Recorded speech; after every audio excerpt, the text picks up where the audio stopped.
Hi guys, இந்த video என்ன பார்க்க போறோம்னு பார்த்தீங்கன்னா இந்த ஒரு விஷயம் ஆர்எல்ஸ் இந்த ஒரு சீக்வன்ஸ் இந்த படத்தில் இல்லாமல் இருந்தா இந்த படம் சூப்பர் ஹிட்டாக இருக்கும் ஆர்எல்ஸ் கிரிட்டிக்ஸ் கிட்ட இருந்து ஒரு நல்ல பேராச்சும் எடுத்துருக்கும்டா அப்படின்ற லிஸ்ட் ஆஃப் படங்கள் தான் நான் வச்சிருக்கேன்.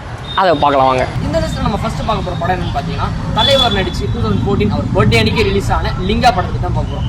இந்த படம் ஏன் மொக்கையாச்சுன்னு நம்ம எல்லாருக்கும் தெரியுங்க.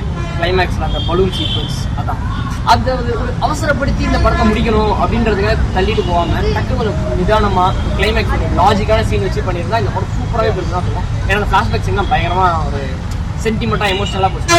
இருக்கிற படம் லிங்கா. இந்த லிஸ்ட்டில் செகண்ட் இருக்க படம் என்னன்னு பார்த்தீங்கன்னா உத்தம வில்லனுங்க. அந்த படம் ரிலீஸ் ஆனப்போ இந்த படம் நல்லா ஓடிச்சான்னு பார்த்தீங்கன்னா இல்லை, ஆனால் இப்போ ஒரு கிளாசிக் ஸ்டேட்டஸில் இருக்குன்னு தான் சொல்லணும். ஏன் இந்த படம் ஓடலன்னு பார்த்தீங்கன்னா மெயினாக அந்த ஃப்ளாஷ்பேக் சீக்வன்ஸ் அந்த ராஜா காலத்தில் இருந்த மாதிரிலாம் அடிச்சு அந்த காமெடிலாம் கொஞ்சம் ட்ரை பண்ணியிருந்தாங்க. ஆனால் அவ்வளோவா அந்த டைமில் ஒர்க் அவுட் ஆகலாம் தான் சொல்லுவோம். அதுக்கு பதில் அந்த ஆர்டிஸ்ட் மனோரஞ்சன் கேரக்டர் இருக்குல்ல அதை த்ரோட்டாக கூட்டிட்டு போயிருந்தா இந்த படம் இன்னும் சூப்பராக ஓடி இருக்குன்னா சிறப்பு. தேர்டாக நம்ம பார்க்க போகிற படம் என்னன்னு பார்த்தீங்கன்னா அஞ்சான். இந்த படம் ஏன் ஓடலன்னு நான் ரொம்ப யோசிச்சு பார்த்தேன். அப்புறம் தான் எனக்கு தெரிஞ்சது படத்தில் குறையில்லைங்க.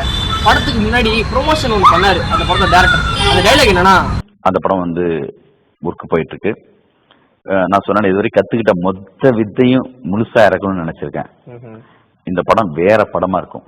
இதான் இந்த படத்தோட டைலாக் வந்த உடனே இந்த படம் அப்படி இருக்கும்போது இப்படி இருக்கும்போது யோசிச்சுட்டு இருந்தானுங்க. ஆனால் படம் வந்தோடனே நீங்க சொல்ற லெவலுக்கு ஒண்ணுமே இல்லையப்பான்னு சொல்லி இந்த படம் கொஞ்சம் மொக்கையாச்சுன்னு தான் சொல்லுவோம். நெக்ஸ்ட் பார்க்க போற படம் பார்த்தீங்கன்னா இந்த படத்தோட பேர் சொல்றத டைலாக் சொல்றேன். அம்மா சாப்பிட்டு 6 நாள் ஆச்சு. ஆமா, இந்த ஒரு ரீசன் தான். இந்த ஒரு ரீசனால தான் இந்த படம் ஓடவே இல்லைன்னு சொல்லுவோம். இந்த படத்தை அந்த ட்ரக் ரிலேட்டடா போனது, பைக் ரேசிங்கு, அப்புறம் ஸ்டண்ட் அப்படியே எடுத்துன்னு போயிருந்தா நல்லா ஓடி இருக்கும். ஆனா இந்த அம்மா சென்டிமெண்ட் நடுவில் கொண்டு வரேன்னு சொல்லிட்டு நடுவில் வந்ததால வலிமை ஓடலை. ஃபைனலாக நம்ம பார்க்க போகிற படம் என்னன்னு பார்த்தீங்கன்னா கோச் அடியான். இந்த படத்தோட மெயின் காஸ் என்ன ஃப்ளாப் ஆனதுன்னு பார்த்தீங்கன்னா இந்த அனிமேஷன் தான்.